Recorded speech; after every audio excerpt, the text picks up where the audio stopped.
I've been sick all week. I have bronchitis, so I'm gonna cough a little bit, and I am totally nervous up here.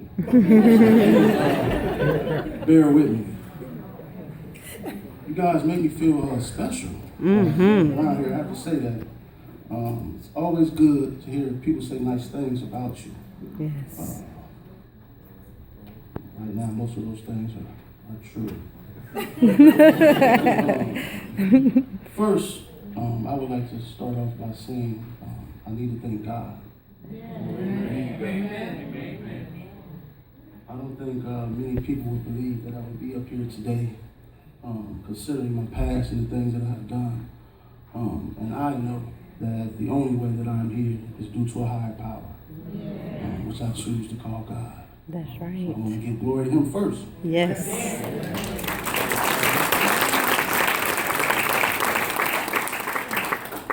I also want to thank everyone involved with the Feed the Hungry project for having this event and also finding me worthy, enough of even being honored here today. It's very humbling. So I thank all of everybody involved with that. Thank you. Appreciate it. Core reason that we are here, I would also like to give thanks and praise to Mrs. Luella Thompson. Her legacy is the root of the reason why we're here today. So I would be wrong if I didn't give her praise and honor for the things that she did in her community.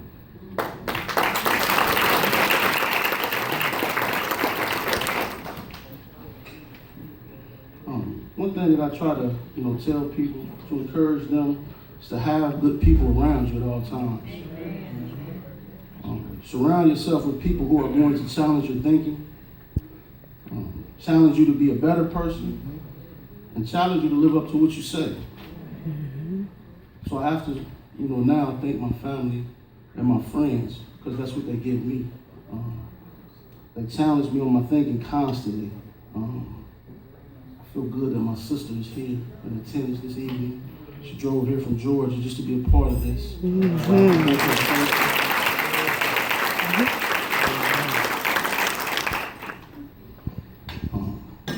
I'd like to thank my family for being here and support as well. I have to say that the Hendricks family has supported me since I was 4, 5, 6 years old. I came into their life. My mother actually married into that family.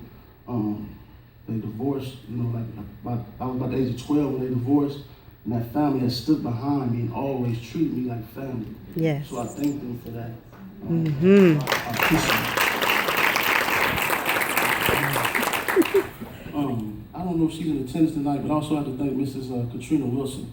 She was the first person to believe in me, to listen to my struggles, and give me a platform to speak.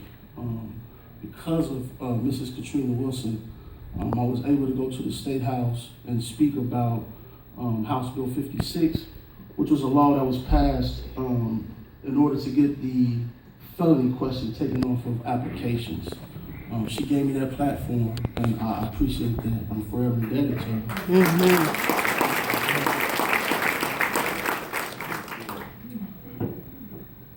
Most people with my story, that sold drugs or grew up on the streets, will say that they are a product of their environments. I don't too much agree with that. I would say that I was more of a victim of my circumstances. For me to say that I was a product of my environment would be to say that everybody that grew up around me would have done the things that I did, and that's not true. However, I did have many circumstances that played a part in the decisions that I made growing up. The fact that I was poor, after my mother divorced, I was in a single parent home. I had no consistent male figure in my life, no structure in my home, and also suffered from low self-esteem. It's a part of being poor. So those were some of the circumstances that affected my decisions. I first went to jail, 15 years old, came home for a little while, went back to jail, 17 years old. Again, around the age of 20, I went back to prison. Around the age of 26, I went back to prison. And then again, I ended up going to federal prison. I think I was 32 years old, something like that. I think the decisions that I made was because of my circumstances. If many people had grew up the way that I grew up, I think that you would have done or made some of the same choices that I have made. And it's important for people to know that it's not good to judge another person unless you've actually walked in their shoes. That's right. Yes.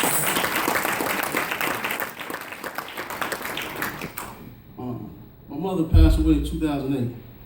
Favorite person in the world to me. Due to my incarceration, I was unable to come home and bury her. I'm sorry. Anything that is good in me comes from my mother, but I also have to admit that the bad in me comes from my mother as well. There were times in my life, I seen my mother, selling drugs or doing whatever it was that she needed to do in order to provide for me and my sister. I didn't understand it at the time, but I carried that with me into my adult life, to where I thought it was okay for me to do whatever I needed to do to provide for my kids. I have 4 children. I've always been a part of their life. I take pride in being a father.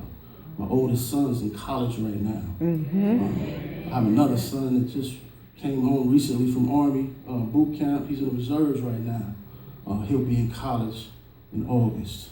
I have 2 young daughters, beautiful daughters, that are moving in the right direction. I chose to sell drugs to make sure that they didn't end up like me. I realize now that I was wrong. When I was doing it, I didn't realize that because of my circumstances. I was taught that that was okay. So that is why I did what I did. I want to say that my opinion of the justice system, I believe that the judicial system capitalizes and preys on the poor. I think that the media plays a part in making even us believe that we are savages or that we are violent criminals because we sell drugs, and we buy into that. We allow them to, because we're poor and we may not be able to afford a lawyer, we allow them to send us to prison, keep sending us to prison. We come home, we can't get a job because we have that felony on our record. Nobody fights for that right now, and it's wrong. I have a friend that was trying to get a job, and they didn't give him a job because of a felony that's 15 years old. How long must he pay for that mistake he made 15 years ago? Hasn't had another felony in 15 years. I forgot, I meant to bring a peanut up here to show you guys. A peanut.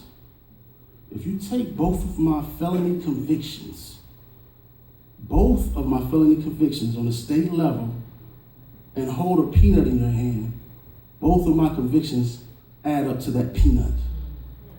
0.58 grams has sent me to prison twice. Somebody has to speak out about that.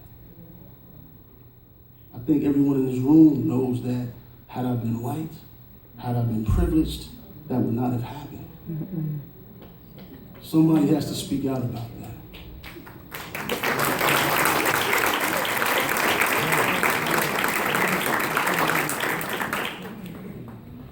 I want to now talk about right now what I see in our city, in Middletown right now. I feel like our educational system is not as strong as it could be.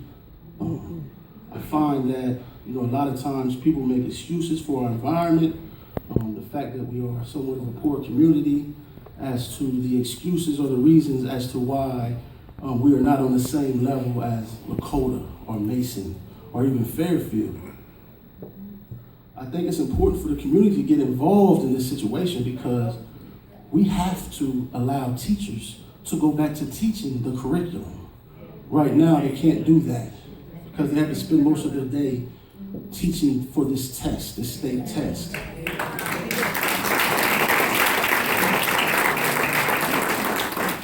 Get it, Calvarius. It's important for these nonprofit organizations to come together, the churches in the community to come together, and figure out some ways how we can help. Quit allowing our circumstances to be excuses. In order for us to continue to dream, we have to help these children. Yes. We have to give them a reason. We have to show them why they don't have to fall victim, the same way that I did.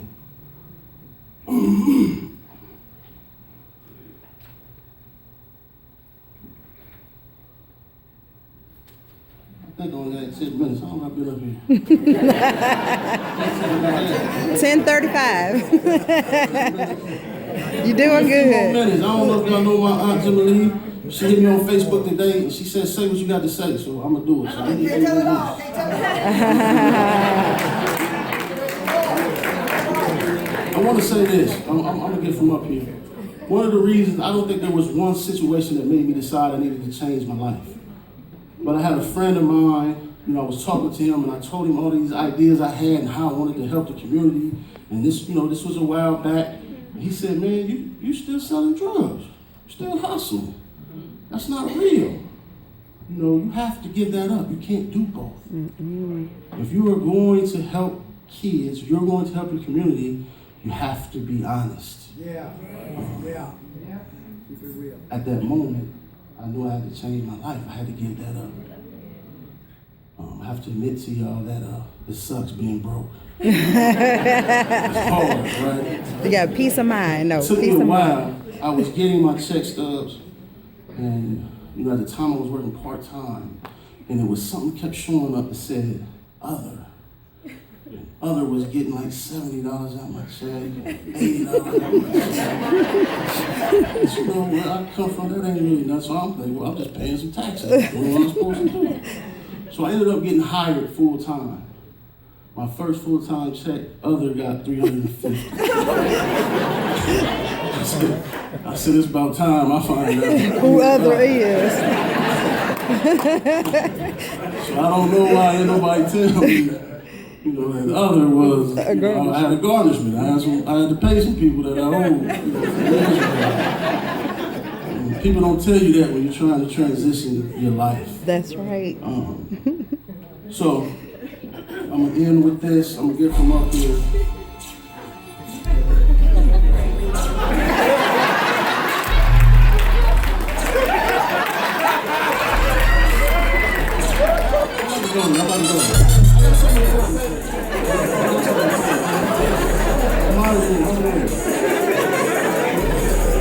Oh, I got a quote from Martin Luther King before I leave. Well, you gotta cut it off for that. Don't disrespect Martin Luther King. Freedom is never voluntarily given by the oppressor. It must be demanded by the oppressed. Thank you.